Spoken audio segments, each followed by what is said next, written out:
Good afternoon, all. Woke up this morning, did some leather work. Got an order in here. Was stretching and cutting leather for a couple of hours and racked my hands up pretty good. Kind of hurt. Decided I'm going to do something else for the rest of the day. Decided I'm going to work on one of these bikes I got to work on. So, a few parts. Started taking a look at this late model Da Vinci. Well, it's about sometime after 2016. But not much later than that. You know, maybe 2018, 2020, but I doubt it. Started looking at it.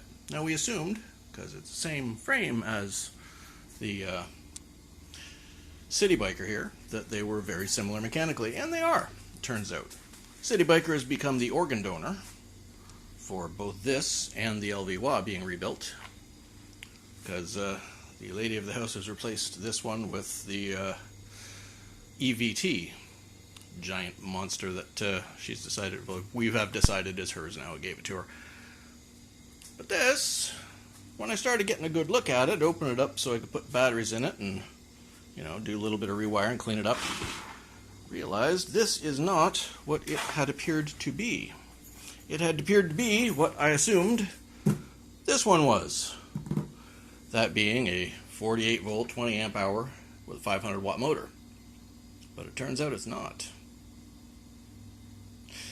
It's an 800 watt motor, and it's a 60 volt, so it's going to take 5 batteries, not 4. The next mystery I discovered on the 2016 City Biker here is it is 2. Pulled out the battery pack, which is sitting right there on the floor pan of the Da Vinci, out of the floor pan of the City Biker. I looked in here, and that controller says 60 volt on it, and if you look right down below that controller, there's another damn battery in there all hidden. It is a 60 volt, it is a 5 battery, and it is an 800 watt motor. So that makes it a little better than had initially been assumed. But all I'm taking off of this one for the Da Vinci is the battery pack, and maybe a couple of panel screws in the seat, and the ignition, which is aftermarket anyway. The rest of what's coming off of here are the brakes and the handlebars and the mirrors. Not the head itself, just the handlebars inside, because they have built-in mirror mounts. And those are going on the LVWA. And so are the turn signals, front and back. So they're all going to be wired up. But I'm going to salvage the entire wiring harness and all the body panel screws as much as I can off of this. Probably save the controller out of it too in case I need to replace one down the line.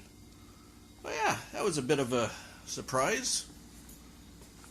How what was sold as a 48 volt and bought as a 48 volt 500 watt with well, a 48 volt charger turns out to be 60 volt 800 watt.